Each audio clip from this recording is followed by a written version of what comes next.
English translation 118th contact, Thursday, 7th of December 1978, 1555 HRs. Your appearance does not exactly show the best of well-being, my friend. I also think so.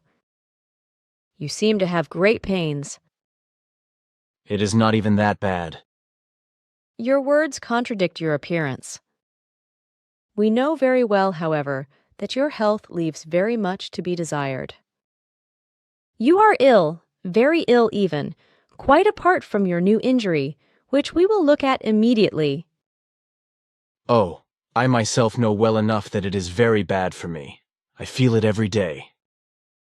Probably nothing more can be done about that.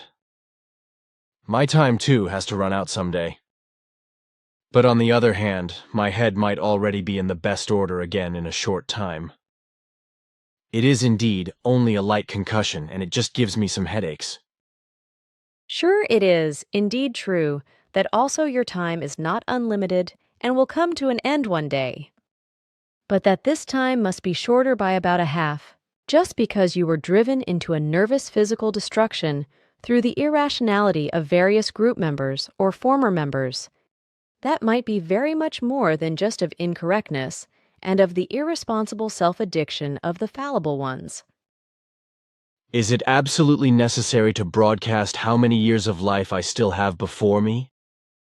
I have not mentioned your predetermined age exactly, but rather sufficiently, in order to let the fallible ones see what they have destroyed in their reckless and selfish irrationality. This does indeed sound unfriendly and harsh, but it corresponds to the truth, unfortunately. Still, I do not think it is good that we talk about it. It would not be of correctness if we would not do this now. These things must be discussed once. Perhaps these facts will finally bring the irrational ones and fallible ones to reason, as maybe through these they will recognize the depth of their defectiveness, according to which, under certain conditions, a few things could still become good with regard to the continued existence of the group, in spite of everything. To tell the truth, I think nothing of that. I know this and have experienced it, namely that reason is only accepted by certain human beings when the harsh reality reaches their own lives. But as long as it is only the life of another, they do not worry about it. Only a few really do that. I mean, worry about the life of another. Unfortunately, that is of correctness. But still, we hope that our words do not miss their effect in this case, because they represent more than just a simple truth. Just do not be disappointed over the effect, because it will certainly turn out quite differently than you imagine. I know the human beings of Earth better than you. For my part, I would be silent about these things. We do not do that, and we have good reasons for it. As you wish.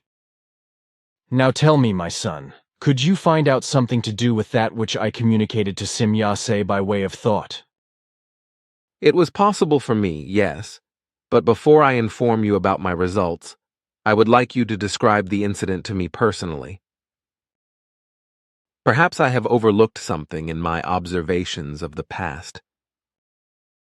As you wish. So, Monday night.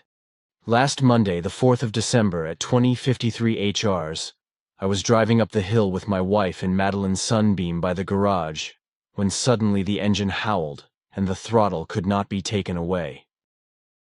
Despite my best efforts, I could no longer keep the car on a straight course on the icy road. My cannibal was at the wheel, for the first time, I must say, which therefore caused me difficulties with the steering in the next seat. I tried to brake under my wife's legs, but I could not do it, nor could I switch off the engine, because I was lying half in front of the steering wheel and had to steer. I also did not want my wife to be thrown into the window if we hit something, which also happened suddenly when the car was thrown to the right on the ice a few meters from the corner of the house and slammed into the corner of the house, at around 25 kilometers per hour, as I saw on the speedometer. The engine continued to howl at full speed after the impact, after which I turned the mill off, having recovered a little from the impact, which sent my right eye onto the steering wheel and then my skull into the windscreen. Well, afterwards I examined the car with Jacobus. Of course, because we wanted to find out why the accelerator was suddenly stuck and could not be released, which also caused the mill to rev up and shoot off like a torpedo. That is when we found the mess. The throttle linkage was jammed over the brake pressure line, where it must have been pushed over it by force, so that it was no longer fully functional and would also have worn through the brake oil pressure line over time. And you know what that means. It means that the brakes would have failed. I had Ketzel explain that to me. That is of correctness. I do not understand why you did not operate the clutch next to the brakes. You would have brought the vehicle to a stop that way. Of course, your wife was sitting behind the wheel for the first time, as you said. I understand. Now, your story coincides with my observation of the past, which corresponds with yours, at least as far as I am able to understand. As far as my observation of the past is concerned regarding the gas pedal and the flow of gas, a regrettable fact was established. From what I was able to see, 3 dark figures worked on it and carried out this dangerous manipulation for the sole purpose of destroying your life.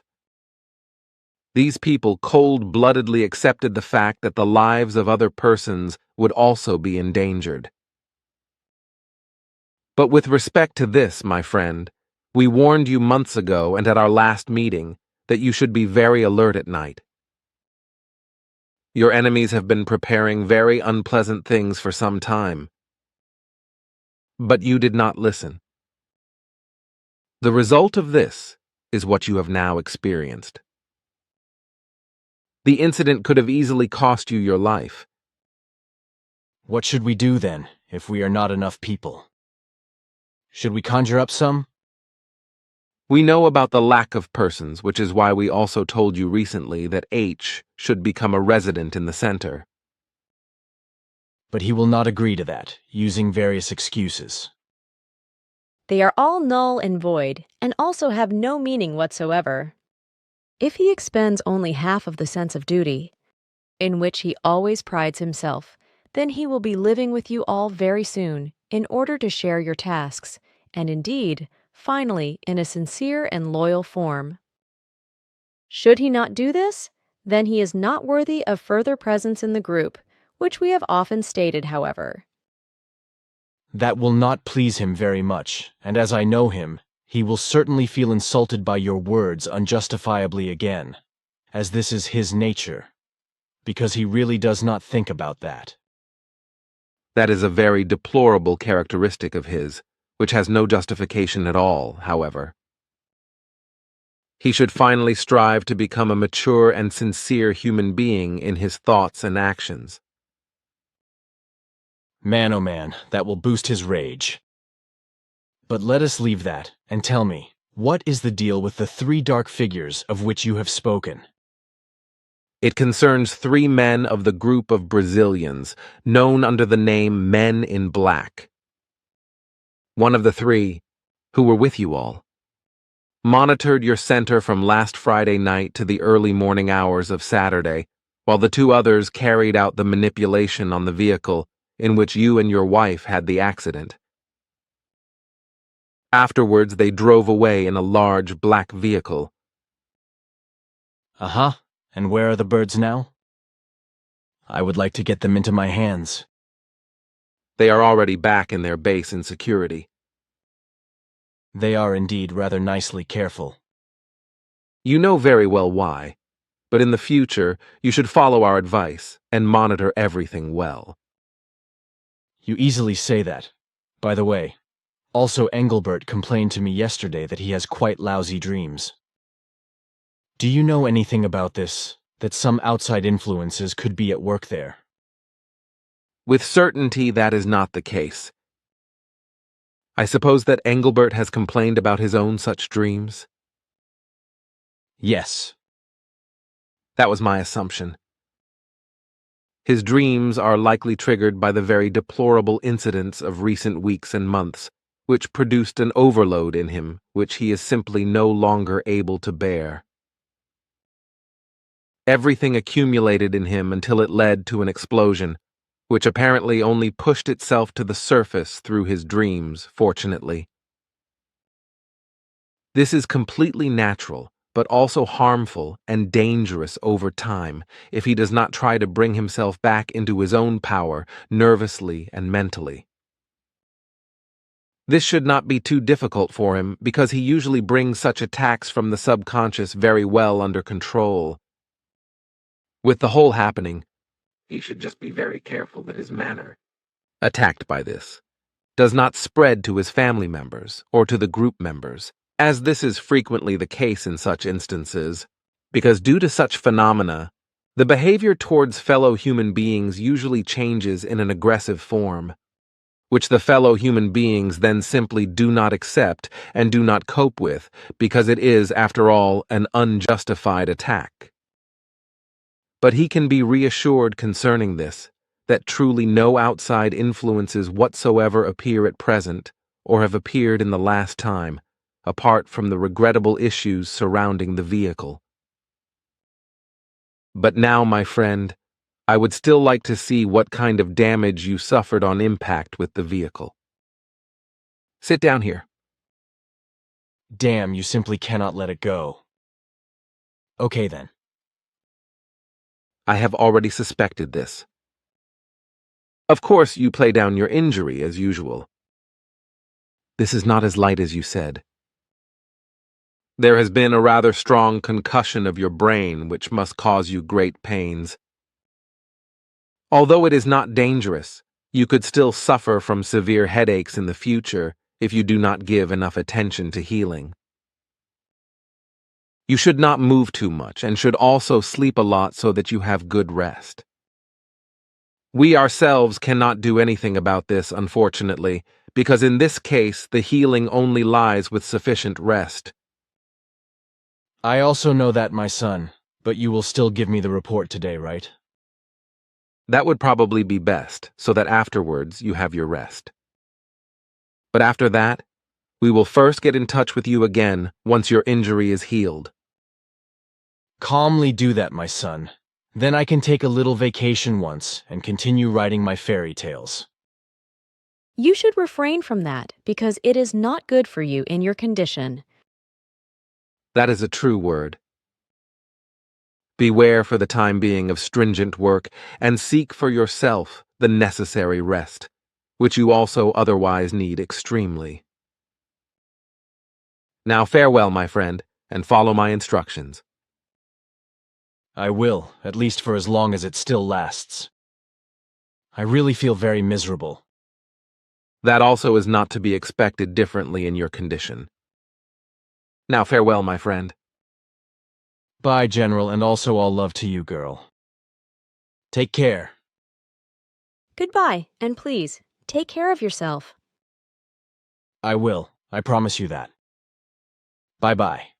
Ah, yes. I still have a slip of paper with a question. It was on the 15th of August, 1976. An airplane disappeared in South America, which took off in a city by the name of Quito. Now, the rumor goes that the machine had been abducted by extraterrestrials, as one writes here. It is also written here, however, that there is speculation of a hijacking by a drug cartel. Do you know about what really happened with the airplane? Yes, the deplorable incident is well known to us. It neither concerns a hijacking of the flight apparatus by a drug cartel nor an abduction by extraterrestrials.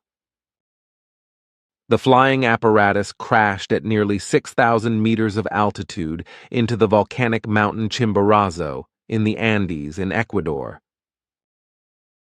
There were about 60 human beings on board the flight machine who all met death upon its crash. I myself thought that the abduction story is nonsense. This remains persistent, however. The proof for the crash of the airplane will probably take time, if clarity is ever created over it at all. That might actually be questionable because human beings will not go to the crash site of the aircraft so quickly, unless it would result by a special stroke of fate by what means the debris would be found. I also think so. And that is it now. Then I can now pass on your explanation. Farewell to both of you, and dear thanks for the information.